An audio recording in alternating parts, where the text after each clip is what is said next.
Well, it was a pleasure working with you guys, and I wish you the best. Same here. Thank you very much.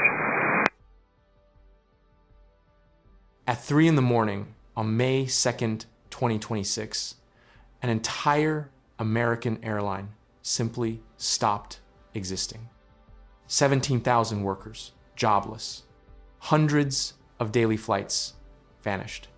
Millions of paid tickets suddenly worthless. This is, or should I say, was Spirit Airlines. And after 34 years in the sky, it became the first significant American carrier to halt operations in nearly 25 years. A $500 million government bailout collapsed late Friday night, May 1st. 2 bankruptcies in 18 months. 1 war in the Middle East that nearly doubled the cost of jet fuel. Spirit Airlines says it is shutting down operations effective immediately after talks with the Trump administration over a federal bailout ended with no deal. After you watch this entire video, you'll understand exactly how the loudest, cheapest, most controversial airline in America eventually ran out of runway. Let's rewind back to 1964. In a quiet corner of Michigan, a businessman named Ned Homfeld was running something called the Clippert Trucking Company. Trucks, not planes, just a small logistics outfit moving freight around the Midwest. By 1974, the company had renamed itself Ground Air Transfer Incorporated. The pivot was coming. Then in 1983, Homfeld did something bold. He launched Charter One Airlines out of Macomb County, Michigan, with one mission: fly Midwestern gamblers and tourists to entertainment cities like Atlantic City, Las Vegas, and the Bahamas. Cheap, bare bones, no frills. For almost a decade, Charter One operated as a tiny regional charter company. Then, on May 29th, 1992, everything changed.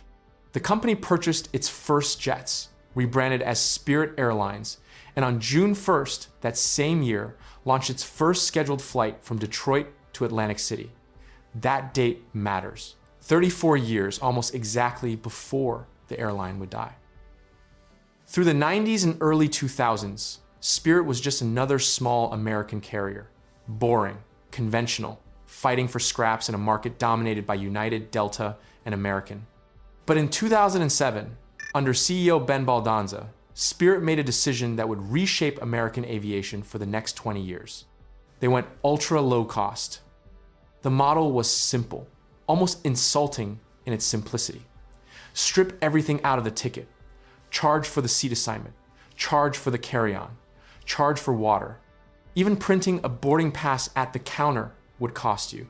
The headline fare was the lowest in the industry, sometimes shockingly low. The fees made up the difference.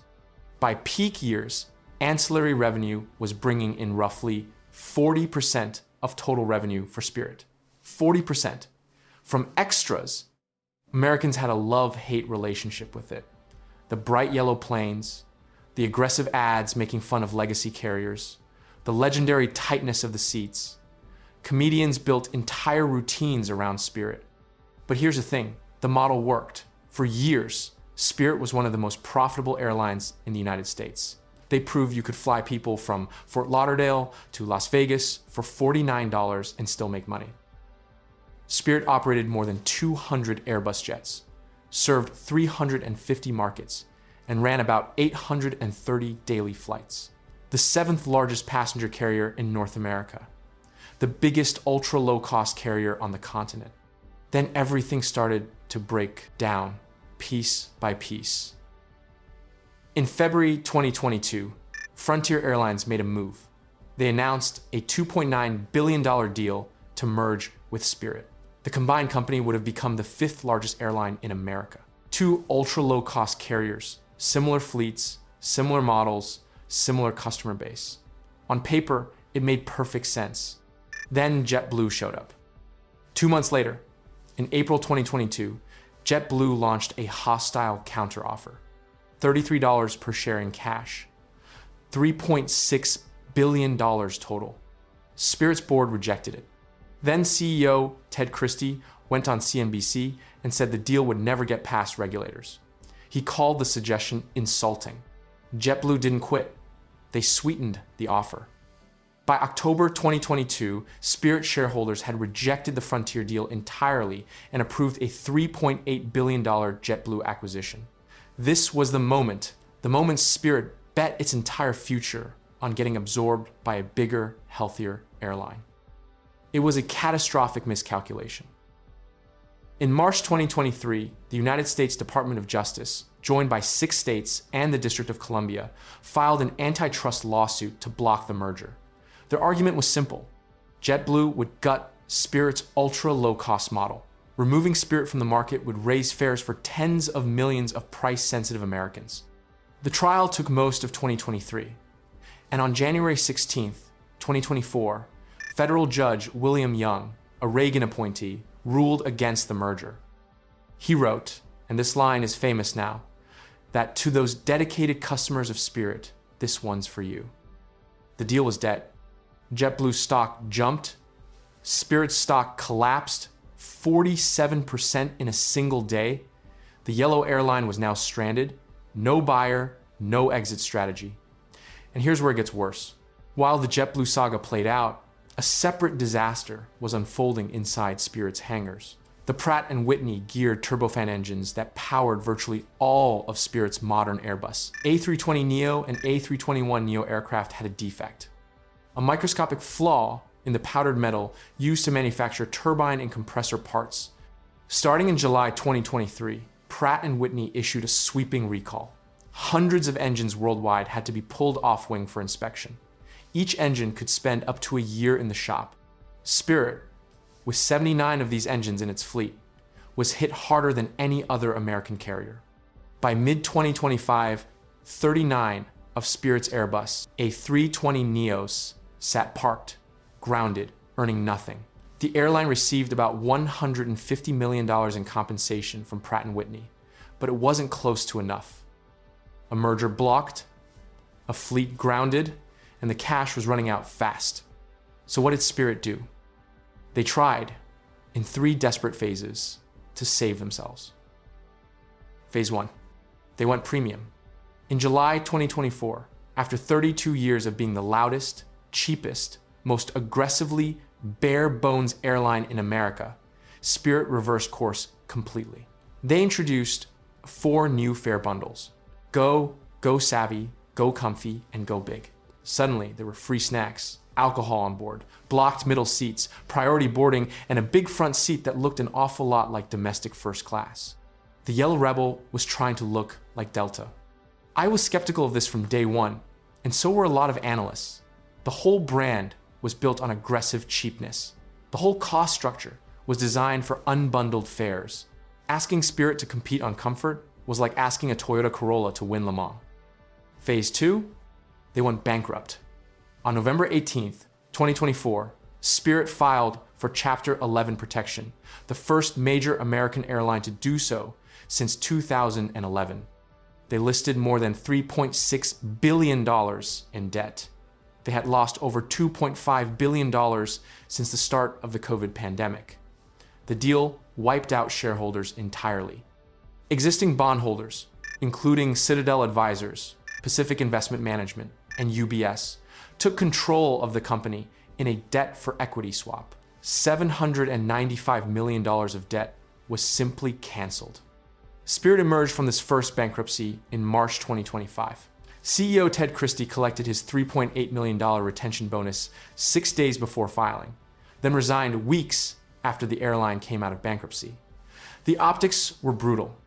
A new CEO, Dave Davis, took over in April 2025. Phase 3, they tried to shrink their way to survival. Through 2025, Spirit cut almost 4,000 jobs. They eliminated about 200 routes. They furloughed roughly 1,800 flight attendants. They sold off 23 aircraft to free up over $500 million in cash. They pulled back from cities like Boston, Atlanta, and Los Angeles. But did it work? You already know the answer. In August 2025, Spirit filed for Chapter 11 again. 2 bankruptcies in less than a year. The second filing showed $8.1 billion in debts against $8.6 billion in assets. Razor thin.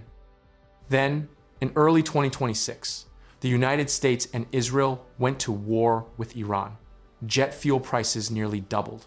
For an airline whose entire business model depends on aggressive cost discipline, this was an extinction-level event. In just the first 2 months of 2026, Spirit lost $60 million. $60 million in 60 days. The company turned to the Trump administration for a $500 million bailout in exchange for a 90% government equity stake. For about 2 weeks in late April, it looked like a deal might happen. Trump publicly said he was looking at it. Lawyers told the bankruptcy court the talks were very advanced. Then the bondholders said no. Citadel Advisors and Ares Management Corporation, two of Spirit's largest creditors, refused to accept the terms of the government rescue. The deal would have left them with significantly less money than the existing restructuring plan. They had leverage. They used it. By Friday, May 1st, 2026, Spirit's cash reserves were down to a matter of days. President Trump told reporters he wanted to save the jobs but could not justify a deal that wasn't, in his words, a good deal. That same Friday, Spirit canceled 52 flights, compared to only 3 on the previous day. The signal was unmistakable. At 3 in the morning, Eastern Time on Saturday, May 2nd, 2026, Spirit Airlines began what it called an orderly wind down. All flights canceled. Customer service shut down. Tonight, thousands of passengers stranded in the fallout from the collapse of Spirit Airlines. The sudden shutdown triggering a travel nightmare. About 290 scheduled flights for Saturday, gone. 381 for Sunday, gone. Refunds for credit card purchases will likely come through. Refunds for debit card and loyalty point purchases are far less certain. Let me put this in context. The last major American airline to fully liquidate was Aloha Airlines back in 2008 and ATA Airlines that same year. Transworld Airlines was absorbed by American in 2001, but didn't truly disappear in this way. The collapse of a carrier this size, with this many employees, this many tickets sold, this many cities served, has not happened in the United States in nearly a quarter century. The numbers are sobering. Around 17,000 jobs impacted, according to Spirit's own bankruptcy lawyer, Marshall Hubner. Roughly 2,000 pilots, around 3,000 flight attendants, the rest gate agents, mechanics, customer service representatives, and corporate staff. The headquarters in Dania Beach, Florida, sat largely empty Friday afternoon, with employees walking out carrying boxes and computer monitors. Other airlines moved fast. First, the growing turbulence in air travel. More than 24 hours after Spirit Airlines shut down operations, many passengers still stranded. American Airlines immediately implemented fare caps on its main cabin tickets for routes where Spirit also flew nonstop. United, JetBlue, and Frontier all announced they would help stranded Spirit passengers and recruit Spirit crew members. Frontier, the company that twice tried to merge with Spirit and was twice rejected, will likely now absorb a meaningful chunk of Spirit's old market share. The merger Frontier wanted in 2022 effectively just happened, except they didn't have to pay for it. But here's the harder number. According to a Business Insider analysis, on the 90 routes Spirit pulled out of between 2024 and 2025, average airfares rose about $19, or roughly 14%. Sarah Nelson, president of the Association of Flight Attendants, estimates Spirit's complete shutdown will cost American passengers around $1 billion annually in higher fares.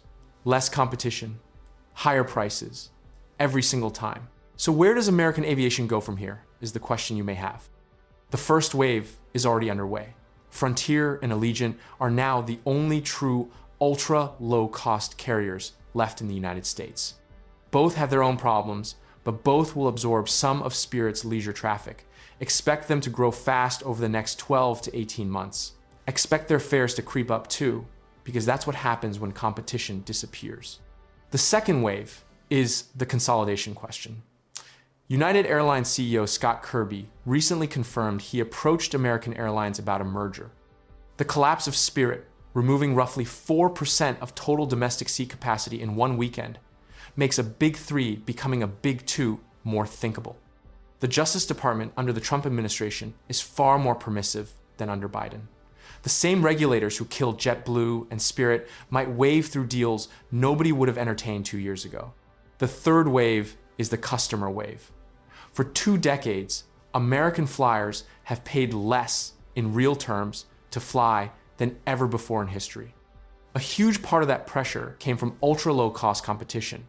Spirit forced legacy carriers to invent basic economy fares. Spirit forced the entire industry to add bag fees, seat fees, and unbundled pricing. Love it or hate it, Spirit changed how every American airline does business. Without that pressure, where do prices go? Up. Where does service go? Up too, possibly, because legacy carriers no longer need to compete with bare bones offerings. The American flying experience may finally start to look more like Europe.